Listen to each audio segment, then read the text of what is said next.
CUET के exam में English में दो चीजें आती हैं। पहली चीज होती है रीडिंग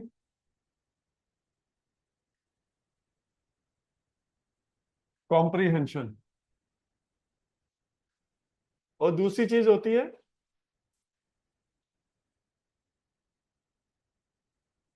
वोकेबलरी है। इसे कर लो एकदम कंफर्टेबल ठीक है, ठीक और यहाँ है। यहाँ आपने करना होगा 2 कलर लेना होगा जैसे अच्छा, करना होगा अच्छा, ठीक है, ठीक है, ठीक है। मैनेज करने का आपका ऑप्शन। हाँ, ठीक है, ठीक है, मैं थोड़ा सा सीख लूंगा यहाँ। हाँ ठीक है, ओके, थैंक यू सर। ठीक है। तो रीडिंग कॉम्प्रीहेंशन टोटल आपके जो इंग्लिश में आते हैं 50 क्वेश्चंस आते हैं। उसमें से आपको 40 करने होते हैं, 40 के आपको जवाब देने होते हैं, 40 टू बी आंसर्ड। उसमें आपको 5 for every correct answer and -1 for every wrong answer. तो इसलिए अगर आपको कोई लगे, कोई जैसे आप कॉम्प्रीहेंशन पढ़ते हैं, कॉम्प्रीहेंशन में आपको लगे कि भाई ये वाला कॉम्प्रीहेंशन मेरी समझ से बाहर है, जैसे बहुत सारी चीजें होते हैं, टॉपिक होते हैं, जैसे फाइनेंस से रिलेटेड होता है। तो अगर फाइनेंशियल आप देखते हो कि उसमें बहुत सारी ऐसी टर्मिनोलॉजी यूज करी जाती है जो कि फाइनेंशियल टर्मिनोलॉजी है, तो आप कोशिश कीजिए कि वो वाला आप कॉम्प्रीहेंशन पे बाद में ध्यान दें, पहले उन कॉम्प्रीहेंशन पे ध्यान दें जो आपके मतलब का टॉपिक है। फॉर एग्जाम्पल, अगर किसी सोशल मीडिया से रिलेटेड कोई टॉपिक आ गया, या कोई ऐसा टॉपिक आ गया जो जिसको आप पसंद करते हो, म्यूजिक को आप पसंद करते हो, ठीक है, तो आप उस वाले टॉपिक को पहले कीजिए, ताकि आपकी वार्म अप एक्सरसाइज भी हो जाएगी और आपको आपके क्वेश्चंस के आंसर भी आप आसानी से दे पाओगे। ठीक है, तो जो कॉम्प्रीहेंशन आते हैं, वोकेबलरी क्या है? वोकेबलरी एक ऐसी चीज है, आप कॉम्प्रीहेंशन करेंगे तो आप देखेंगे कि जब मैं कॉम्प्रीहेंशन पढ़ाऊंगा तो कॉम्प्रीहेंशन में बहुत सारे वर्ड्स ऐसे होंगे जो आपके वोकेबलरी का भी हिस्सा बनते जाएंगे। तो वोकेबलरी सबसे आसान चीजें करनी, लेकिन ये सबसे मुश्किल काम भी है। इसलिए इसलिए मुश्किल काम है कि अधिकतर हम क्या करते हैं, हम लोग वोकेबलरी को मेमोराइज करते हैं। हमें किसी ने बताया, 10 वर्ड बताए, और हमने उसको मेमोराइज किया और हमने उसको यूज नहीं किया, तो हम 2 दिन बाद, 3 दिन बाद उस वर्ड को भूल जाएंगे। ठीक है, तो इसलिए जब हम रीडिंग कॉम्प्रीहेंशन करेंगे तो हम साथ साथ वोकेबलरी भी बिल्ड करते जाएंगे। हम लोगों को जहां जहां पे लगेगा कि आ, ये वाला वर्ड हम लोगों के लिए इंपॉर्टेंट है, या ये वाला वर्ड हमने नहीं सुना है, तो हम उस वर्ड को लिखेंगे और उस वर्ड के अगेंस्ट हम लोग 4-5 सेंटेंसेस बनाएंगे। तो वोकेबलरी में बहुत सारी चीजें आएंगी, जैसे आपका आएगा वन वर्ड सब्स्टिट्यूशन। ठीक है, आपका आएगा एंटोनिम्स, सिनोनिम्स, ऐसा ही है ना, निम्स। ठीक है, उसके अलावा आपका आएगा इनकरेक्ट, इनकरेक्ट,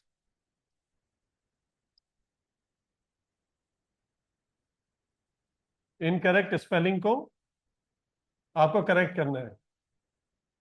ठीक है, उसके बाद आपका आपका सीक्वेंस भी आ सकता है, आपका सीक्वेंस भी आएगा। जैसे जैसे आपको एक पैराग्राफ दिया जाएगा और उस पैराग्राफ में आपको बोला जाएगा कि भाई ये पैराग्राफ दिया है और इसके सेंटेंसेस इस तरीके से दिए हैं कि 1, 2, 3, 4 इसको हमें अलाइन करना पड़ेगा ताकि एक प्रॉपर पैराग्राफ के फॉर्म में आ सके। तो आज हम रीडिंग कंप्रीहेंशन और वन वर्ड सब्स्टिट्यूशन करते हैं। सबसे पहले वन वर्ड सब्स्टिट्यूशन से चालू करते हैं।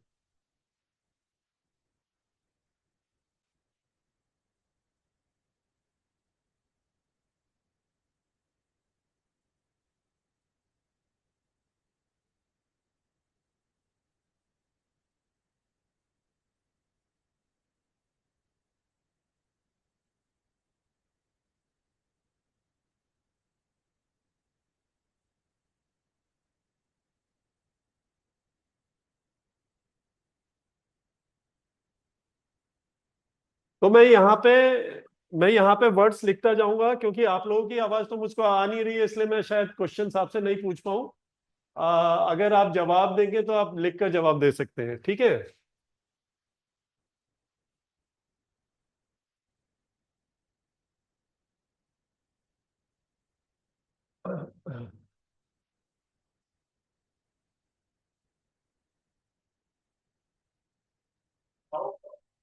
हाँ, आवाज आ रही है मुझे।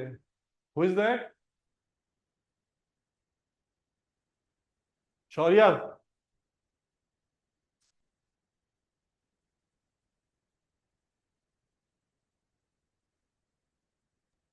Yes sir. पहला, one word substitution for a sentence, ठीक है। अ पर्सन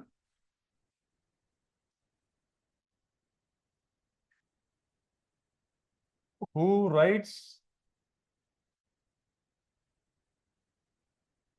विद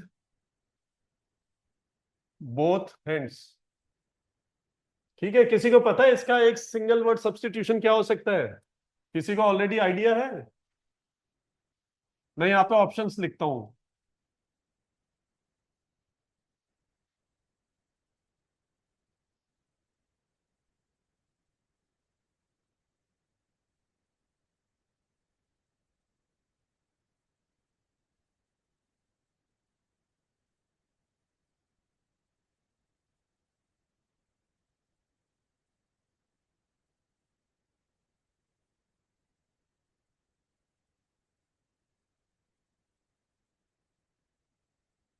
तो कोई बता सकता है इसका, इसका वन वर्ड सब्स्टिट्यूशन क्या है?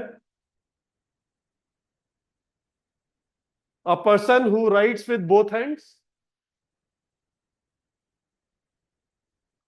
तो देखो इसमें क्या होता है। इसका जो आंसर है वो है एम्बीडेक्स्ट्रस, ठीक है। तो इसमें रूट वर्ड्स होते हैं, रूट वर्ड जैसे डेक्स्ट्रस। डेक्स्ट्रस का मतलब क्या होता है?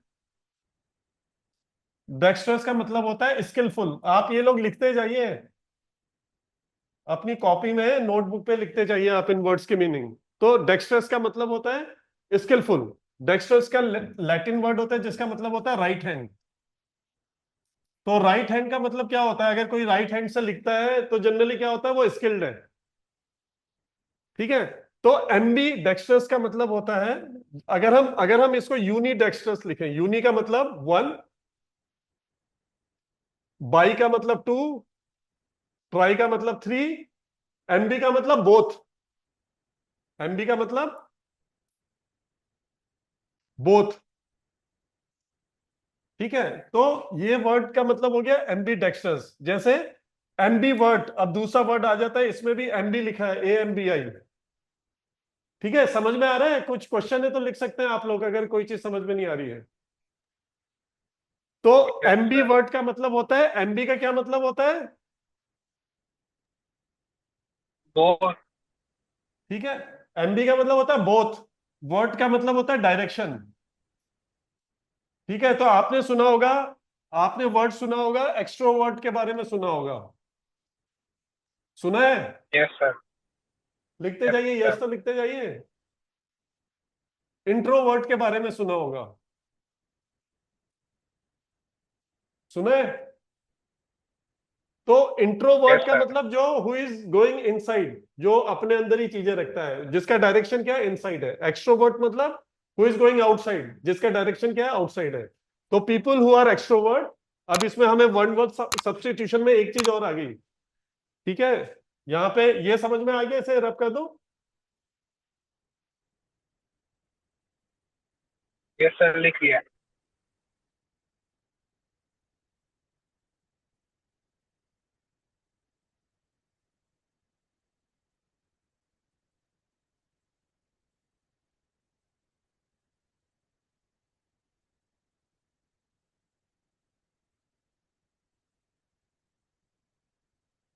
जैसे a person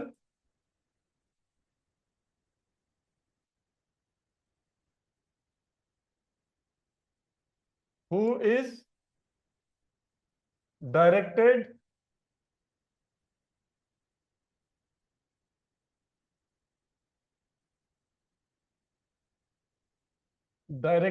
inward is called क्या कहते हैं उसको? इंट्रोवर्ट। और अ person who is directed outward, उसको क्या कहते हैं? उसको कहते हैं एक्सट्रोवर्ट। तो अगर आप इसके रूट वर्ड्स को समझ पाएंगे और इसको याद रख पाएंगे, तो देन आप लोगों को एक ऐसा वर्ड भी समझ में आ जाएगा जो आपने पहले ना समझा हो। ठीक है? ठीक है। दूसरा वर्ड है,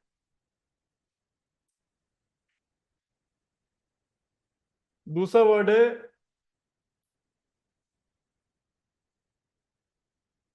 अ पर्सन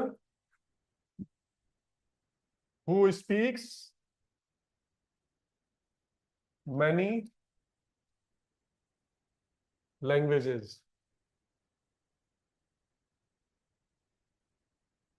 ठीक है। इसके ऑप्शन है, किसी को पता है कि क्या होता है इसका मतलब?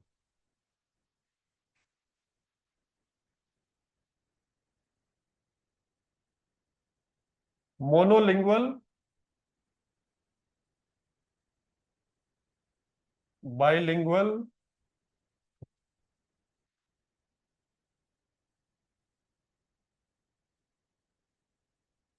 पॉलीग्लॉट,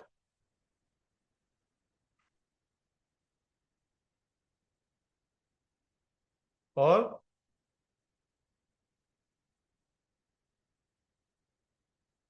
ठीक है, इसमें किसी को पता है क्या हो सकता है? ओके। तो इसमें भी देखिए दो दो वर्ड्स हैं, जैसे मोनो एंड लिंगुअल। ये वर्ड किस चीज से बना है? दो वर्ड से बना है। मोनो, मोनो मीन्स जैसे कहते हैं मोनोलॉग, जैसे आपने सुना होगा मोनोलॉग। आपका कोई ऐसा दोस्त हो जो हमेशा बोलता रहता है, अपनी बातें कहता रहता है, he is always talking about himself, ऐसे होते हैं ना? तो उसमें वो मोनोलॉग कर रहे होते हैं। They are consistently they are talking about themselves, they are not concern about what the other person is saying. ठीक है, मोनोलॉग। उसके बाद आपने डायलॉग सुना होगा। डायलॉग का मतलब क्या होता है? जो मूवीज में डायलॉग होते हैं, जब दो लोग बात कर रहे होते हैं, ठीक है, आपस में वार्तालाप कर रहे हैं। जैसे अभी मैं आप लोगों को सुन नहीं पा रहा हूं, तो मैं मोनोलॉग कर रहा हूं, it's a monologue, right? I'm talking, I'm not able to hear you guys, and I'm hoping that you guys are able to listen to me correctly. तो मैं मोनोलॉग कर रहा हूं। ठीक है। डायलॉग जब आपस में बात करते हैं, डायलॉग। तो डाई का मतलब टू, मोनो का मतलब वन। तो मोनोलिंगुअल, मोनोलिंगुअल जिसको एक लैंग्वेज आती है। ठीक है। लेकिन हमने बोला हु स्पीक्स। ठीक है। बाइलिंगुअल मतलब जिसको दो लैंग्वेजेस आती हैं। पॉलीग्लॉट मतलब जो मल्टीपल लैंग्वेजेस बोल सकता है। ग्लॉट का मतलब देखिए यहां पे लिंगुअल है, मतलब आती है, जरूरी नहीं है कि वो बोल सकता है। बाइलिंगुअल दो लैंग्वेज आती है, बट जरूरी नहीं है बोल सकता है। बट पॉलीग्लॉट, पॉली मतलब मल्टीपल। अगर इसमें हम ऐसा लिखेंगे कि ऐसे आदमी जैसे बहुत सारी लैंग्वेजेस आती है, तो उसको हम पॉलीलिंगुअल भी लिख सकते हैं। ठीक है। बट पॉलीग्लॉट मतलब, ग्लॉट मीन्स टू स्पीक। ठीक है। तो अ person who can speak multiple language is called polyglot. ठीक है, आए समझ में? कोई रिस्पांस दो यार, मुझे लग रहा है मैं क्लास में हूं भी या नहीं हूं। यस सर, आ गया। Anybody? Just right. Okay. Any confusion? कोई ऐसी चीज जो समझ में नहीं आ रही है, या ऐसा लग रहा है कि सर ये ठीक नहीं है और किसी तरीके से पढ़ाइए? देखो, नहीं इंटरेक्शन सर, होना तो जरूरी बढ़िया है, पढ़ा क्योंकि रहा मैं है। समझ पाऊंगा कि आप लोगों की कहाँ पे कमी है और कहाँ पे आपको हेल्प की जरूरत है। क्योंकि कोई चीजें हो सकता है इसमें से बहुत सारे वर्ड्स आपको ऑलरेडी आते हैं, तो वो दोबारा मैं पढ़ा के आपका आपका टाइम वेस्ट कर रहा हूं। चलो, ठीक है। तीसरा वर्ड है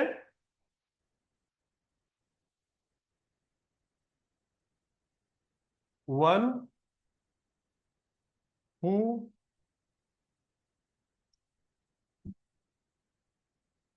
कंपाइल्स अ ये मैं जो भी वर्ड्स आपको सिखा रहा हूं ना, कल की क्लास में वो सारे वर्ड्स के ऊपर आप एक एक सेंटेंस, दो दो तीन तीन सेंटेंसेस लिख कर लेकर आएंगे और मुझे बताएंगे कि आपको क्या समझ में आया है उन वर्ड्स को। ठीक है। तो एक आदमी, one who compiles a dictionary, तो इसके लिए ऑप्शंस हैं। किसी को पता है क्या है? नहीं पता? क्या हम उसको ऑथर कह सकते हैं? ऑथर किताब कंपाइल करता है, लिखता है, तो क्या हम उसको ऑथर कह सकते हैं? क्या हम उसको कंपाइलर कह सकते हैं? कंपाइल करना मतलब इकट्ठा करना, एकत्रित करना। ठीक है। तो क्या हम उसको कंपाइलर कह सकते हैं? क्या हम उसको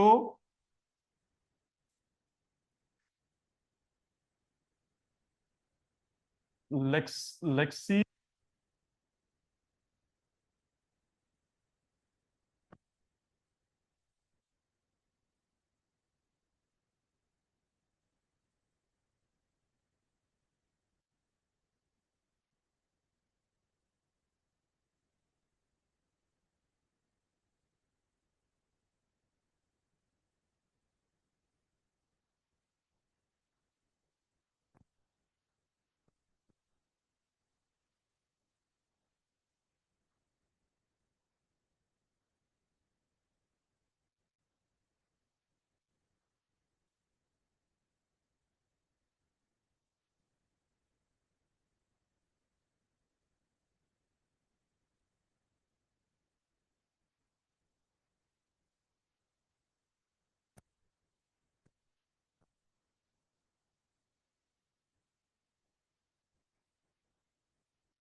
हेलो, मैं ऑडिबल हूँ?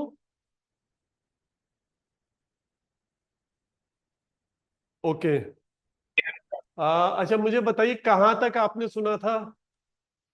इससे पहले वाला वर्ड समझ में आ गया था या वो भी, उसमें भी नहीं सुनाई दिया था? नहीं सर, यहाँ तक आ गया था। हेलो, अब मैं ऑडिबल हूँ? पहला वाला वर्ड समझ में आ गया था जो इससे पहले लिखा था? Okay, very good. ठीक है। तो हम लोग ये one word substitution for this, one who compiles a dictionary. ठीक है। तो इसके लिए चार ऑप्शन है। क्या हम उसको ऑथर बोल सकते हैं? क्या हम उसको कंपाइलर बोल सकते हैं? क्योंकि भाई ऑथर भी तो किताब लिखता है ना। ऑथर किसी बुक का ऑथर किताब लिखता है, तो डिक्शनरी भी लिख सकता है, ऑथर बोलते हैं उसको। कंपाइलर, कंपाइलर क्या करता है? कंपाइल करता है इंफॉर्मेशन को साथ साथ। ठीक है। लेक्सिकोग्राफर, ठीक है, एडिटर। तो किसी को आइडिया कि क्या बोल सकते हैं? तो एक वर्ड होता है लेक्सिकन। किसी ने लेक्सिकन का मतलब पता है किसी को? ओके। तो लेक्सिकन का मतलब होता है, मुझे ये नहीं पता ये इटालियन है, ग्रीक है, कौन सा वर्ड है, बट लेक्सिकन का मतलब होता है डिक्शनरी। डिक्शनरी, और डिक्शनरी किसी भी चीज की हो सकती है। वो हो सकता है कि दुनिया के बेस्ट रिजॉर्ट की डिक्शनरी हो। ठीक है। हो सकता है कि बेस्ट म्यूजिक की डिक्शनरी हो, किसी भी चीज की। डिक्शनरी का मतलब कलेक्शन। ठीक है। तो lexicon is a word which means dictionary. Lexicographer, तो दो वर्ड आ गए। Lexicographer, somebody who graphs, who writes, who compiles। तो इसका जो वर्ड है वो है लेक्सिकोग्राफर। तो ये सारे वर्ड लिखिए आप, लेक्सिकन हो गया, लेक्सिकोग्राफर हो गया, कंपाइलर हो गया, ठीक है। इन वर्ड्स को लिखिए और कल इन पे सेंटेंस बना के लेके आइएगा।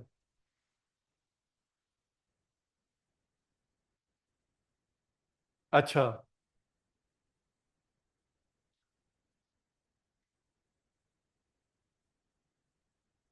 अ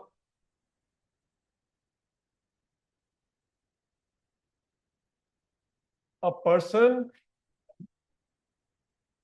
who hates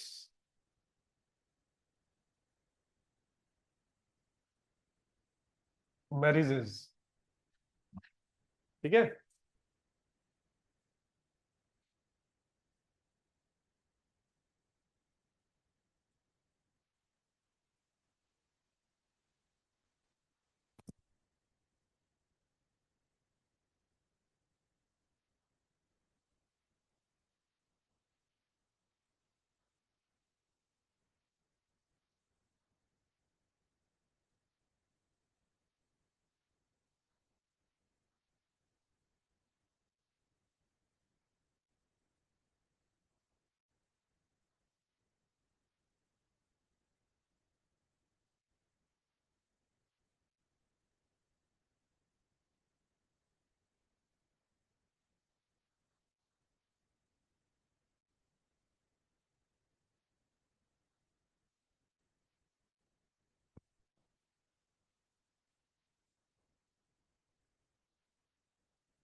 Sir, you are not audible.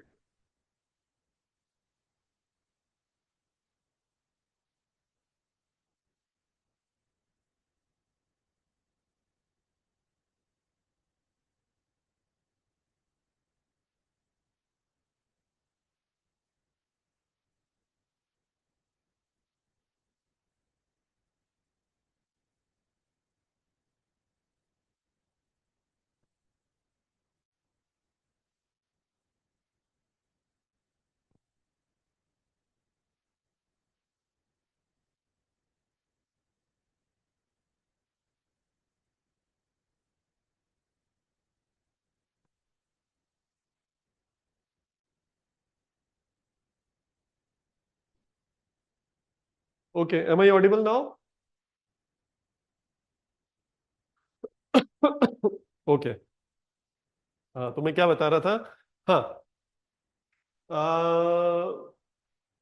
A person who hates marriages, एक ऐसा इंसान जो शादी शादी से नफरत करता है, ठीक है ना। ऐसे बहुत सारे इंसान होते हैं भाई, शादी से नफरत करने के बहुत सारे कारण हो सकते हैं उनके, है ना। तो कोई भी हो सकता है, लड़की भी हो सकती है, लड़का भी हो सकता है, जेंडर न्यूट्रल है ये, ठीक है। मीजोगैमिस्ट, तो मीजोगैमिस्ट, मीजो का मतलब टू हेट, ठीक है। और गैमी का मतलब मैरिजेस, तो somebody who hates marriages is a misogamist. अब इसमें ना रूट वर्ड्स याद रखिए, मीजो गैमिस्ट। अब इसी रूट वर्ड से एक दूसरा वर्ड बना, मिसैंथ्रोप, ठीक है ना। गैमी, गैमी का आपने सुना होगा, गैमी क्या होता है? गैमी का मतलब मैरिज होता है, ठीक है। जैसे पॉलीगैमी, पॉलीगैमी जिसने एक से ज्यादा शादी कर रखी हो, पॉली, पॉली जैसे पॉलीग्लॉट बताया था ना, वैसे पॉलीगैमी, ठीक है। उसके अलावा मोनोगैमी मतलब जिसकी एक ही शादी हुई है, ही इज ए मोनोगैमिस्ट, ठीक है। बाईगैमिस्ट जिसकी दो शादियां हुई हो, ठीक है। उसी तरीके से मिजोगैमिस्ट जो हेट करता है। तो मिज़ैंथ्रोप क्या होता है? इसमें कौन सा रूट वर्ड है? दो रूट वर्ड्स है। मिस का आपको पता है, हेट, ठीक है। एंथ्रोप, एंथ्रोप का मतलब पता है किसी को? लिखिए जरा, अगर किसी को पता है एंथ्रोप का मतलब।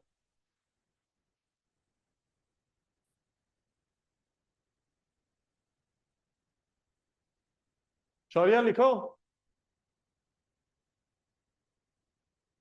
देख रहा हूँ सर।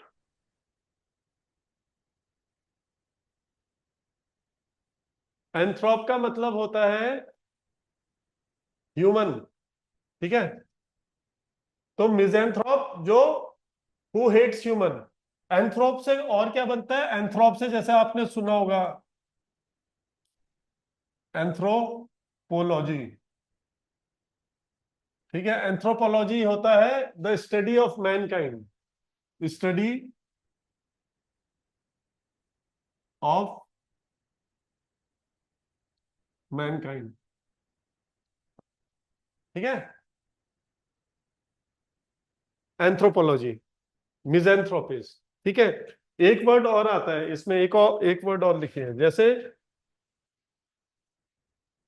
मिजो मिजोजिनिस्ट। मिजोजिनिस्ट कौन होता है? मिजो मतलब हेट और जिनिस्ट मतलब female. A hater of women, person who hates women, he is a misogynist. अब जिनिस्ट क्या है? इसका रूट वर्ड है गायनी। गायनी से आपने जैसे आपने सुना होगा गायनेकोलॉजिस्ट,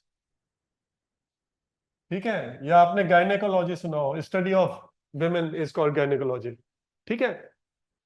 तो ये इंटरेस्टिंग तरीका है, देखिए, वर्ड्स को समझने का। हम लोग बहुत सारे बार, आई नो कि ये समझने का तरीका थोड़ा सा मुश्किल है, थोड़ा सा लंबा है, बट अगर आप इस तरीके से वर्ड्स को समझने की कोशिश करेंगे तो ये आपके साथ हमेशा रहेंगे। सिर्फ आप सीयूईटी का एग्जाम देंगे वहीं तक नहीं, क्योंकि आगे भी तो आपको बहुत सारी चीजें करनी है ना, है ना। जॉब भी करनी है, हो सकता है आप कहीं अच्छे ऑरेटर बनेंगे, कहीं अच्छे प्रोफेसर बनेंगे, कहीं अच्छे एंटरप्रेन्योर बनेंगे, तो आपको वर्ड्स की जरूरत होगी। किसी भी लैंग्वेज में वर्ड्स सबसे इंपॉर्टेंट होते हैं। आदमी, जैसे आपने देखा होगा कि जो लोग बहुत अच्छी हिंदी बोलते हैं तो हम लोग उनसे कितने इंप्रेस होते हैं, या जो लोग बहुत अच्छी अंग्रेजी बोलते हैं क्यों इंप्रेस होते हैं? सभी को आती है अंग्रेजी, ठीक है। I go to the market, anybody can say, ठीक है। बट जब आप अच्छे शब्दों का यूज करते हैं तो आप अच्छे तरीके से चीजों को कम्युनिकेट कर पाते हैं, ठीक है। तो ये आपके साथ हमेशा रहेगा, ऑलवेज। तो वर्ड्स को इस तरीके से याद कीजिए। और एक तरीका और है वर्ड्स को समझने का, जो कि आपकी रीडिंग कॉम्प्रिहेंशन में भी मदद करेंगे, कि आप न्यूज़पेपर के आर्टिकल्स पढ़ा कीजिए। न्यूज़पेपर पढ़िए, कल कोई कोई न्यूज़पेपर का आर्टिकल पढ़ के ना, उसका एक हम लोग उसको कॉम्प्रिहेंड करने की कोशिश करेंगे। कॉम्प्रिहेंड कॉम्प्रिहेंड का मतलब लिखिए, कॉम्प्रिहेंड मीन्स टू अंडरस्टैंड, ठीक है। यहां तक कोई दिक्कत? चलो नहीं सर। आगे करते हैं।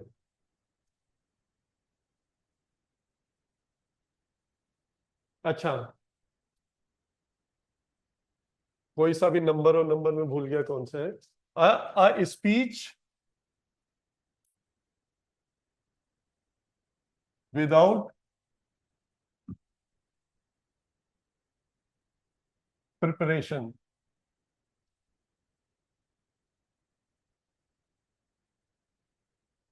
ठीक है। आपको किसी ने बोला, आप कॉलेज में गए, आप किसी पार्टी में गए, किसी ने बोला चलो भाई आप इस चीज के ऊपर बोलो, आपने कोई उसकी प्रिपरेशन नहीं कर रखी है, ठीक है। तो उसको हम क्या बोलेंगे? एक वर्ड है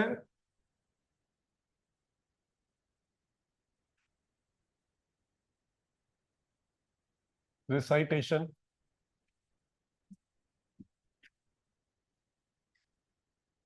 दूसरा वर्ड है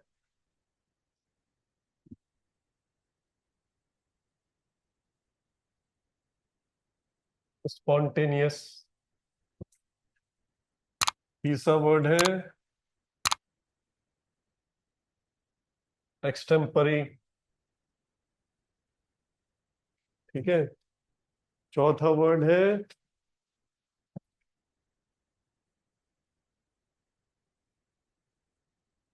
ठीक है। इसमें किसी को पता है कि क्या होता है? It's not a game, it's a rich thing.